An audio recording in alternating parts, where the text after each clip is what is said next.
मरहबा collection mall, readymade कपड़ों का भरपूर खजाना, jeans pant, T shirt, cargo pant, night pant, बच्चे और बच्चियों के लिए अच्छे खूबसूरत और उम्दा ड्रेस। पता याद रखे, जमुर हाई स्कूल मेन रोड, जैतून हजी।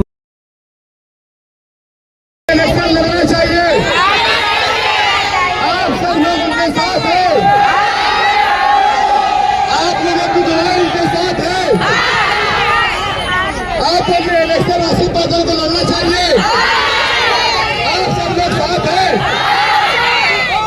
अगर इलेक्शन लड़े तो आप साथ देंगे,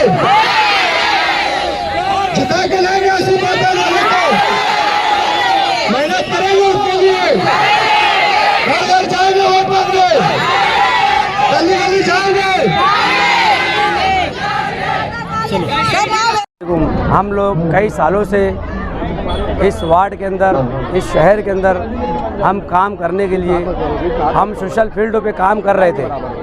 हमारी पूरी टीम सोशल फील्ड पे हमेशा काम करती थी और शेख रशीद साहब के साथ में हम लोग काम करा करते थे।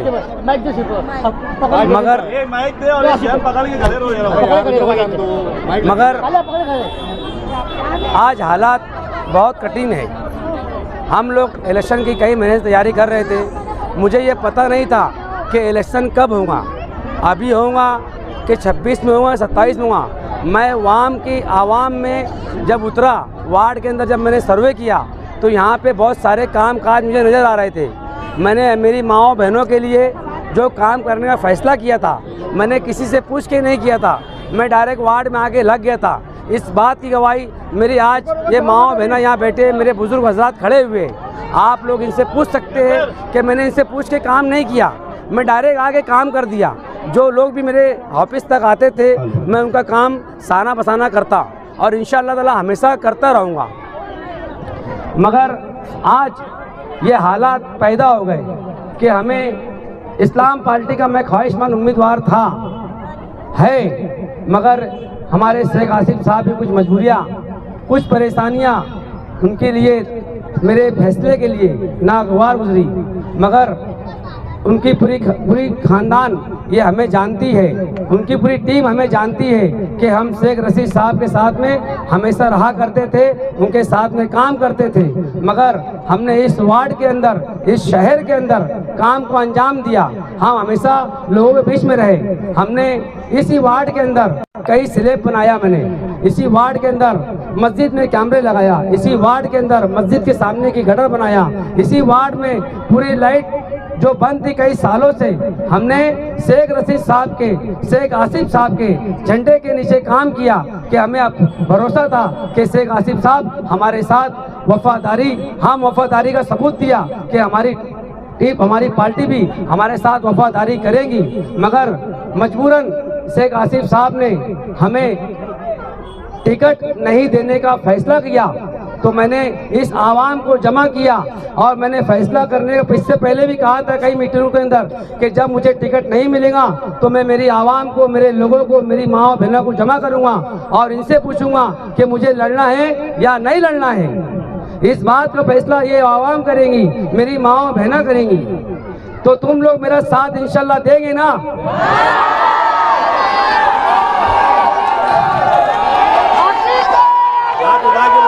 हाँ,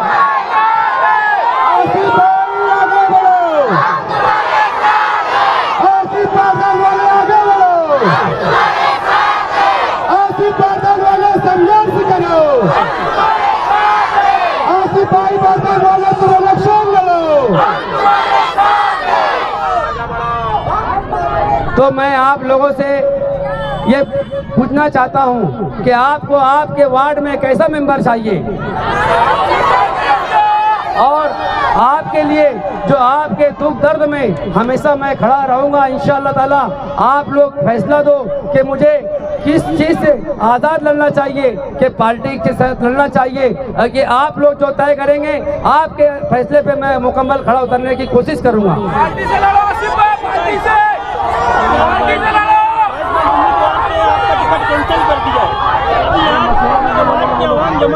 चाह रही है कि आप इलेक्शन लड़िए, क्या फैसला है? इलेक्शन लड़ेंगे और किस पार्टी से इलेक्शन लड़ेंगे? देखिए, मैं मशवरा करके मेरे लोगों से, मेरे जिम्मेदारों से, मेरे सरफरोस्ते से, जो लोग आज कुछ लोग यहाँ पे मौजूद नहीं है, मेरे मोदी भाई साहब आज नासिक में गए हुए हैं, वो अभी रास्ते में आ रहे हैं। हम, हमारी खानदान, हमारे दोस्तों, हमारे जितने शुरू से लेके अभी तक मेरे साथ में जो लोग लगे थे, उनको सबको बुला के हम मशवरा करके फैसला करेंगे। और हम पार्टी से हमेशा उम्मीद रखते थे कि पार्टी हमारे साथ फैसला अच्छा करेगी। हमने फारूक कालिया साहब को, जो वार्ड नंबर 7 में वो दूसरी पार्टी में हिमायत किए थे, हमने उनको रोककर घर वापसी किया और हमसे कहा बोला था कि 2 में से 1 को टिकट दिया जाएगा, मगर कुछ हालात पैदा होने से हमें वो टिकट भी नहीं मिला।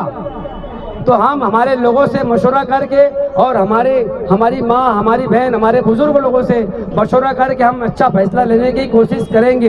तो इस आवाम से पूछ के मैं लड़ने की पूरी कोशिश करूँगा नहीं, लड़ना है आसिफ भाई आपको। ये फैसला मेरी आवाम करेंगी, मेरे साथ में लोग करेंगे। आसिफ भाई बारदान वाले हर हाल में इलेक्शन लड़ेंगे, लेकिन कौन सी पार्टी से लड़ेंगे, आजाद लड़ेंगे, ये जिम्मेदारों के साथ बातचीत करने के बाद इंशाअल्लाह कल फैसला किया जाएगा कि आसिफ बारदान वाला किस पार्टी से इलेक्शन लड़ेंगे। क्योंकि ये इलेक्शन की अगर कोई कहेगा कि ये बगावत है, तो ये बगावत नहीं है, ये हक है।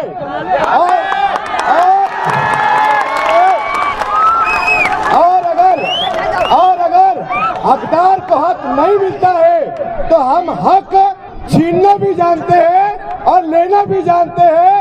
लड़कर अपना हक लेंगे। इस इलाके की आवाम, इस इलाके की माँ और बहनें आसिफ बारदान वाला के साथ है, उनकी माँ की दुआएं उनके साथ है। इंशाअल्लाह इलेक्शन हर हाल में लड़ेंगे और दिखाएंगे कि इलेक्शन कैसे लड़ा जाता है और कैसे जीता जाता है। सिर्फ लड़ेंगे नहीं, जीतेंगे भी। कई लोगों का इस्लाम पार्टी से टिकट कैंसिल हो गया, तो क्या एक नया पैनल बनाकर ये लोग इलेक्शन लड़ेंगे? हमने कहा कि हम अभी अपने जिम्मेदारों से बातचीत करेंगे, उसके बाद फैसला लेंगे कि पैनल बनाना है या अपने दम पर लड़ना है। क्योंकि ये इलाके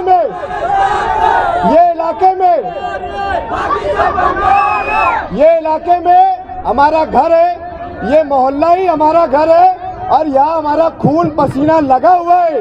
ये हमारा हक था, हमें हक नहीं मिला है। ये इलाके की आवाम जानती है, पहचानती है और आसिफ बारदान वाला के साथ इंसाफ करना भी जानती है। और पैसे वालों को और दम पे घराने के दम पे, पैसे के दम पे, खानदान के दम पे टिकट लेने वालों को घर भेजना भी जानती है। ये इलाके की आवाम हसास है, बेदार है, बिकाऊ नहीं है। पैसे वालों को भी टिकट काटा गया है।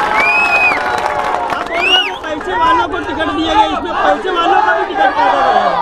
जिनका टिकट काटा गया है उनका टिकट काटने की वजह कुछ और है। ये आप भी बेहतर जानते हैं, मोहल्ला जानता है, शहर जानता है। लेकिन आसिफ बारदान वाला जैसा मुखलिस, उनके घराने पर लुटाने वाला, अगर ऐसे आदमी को पार्टी टिकट नहीं देती है तो ये हक है और हक इंशाअल्लाह लड़कर छीन कर लेंगे।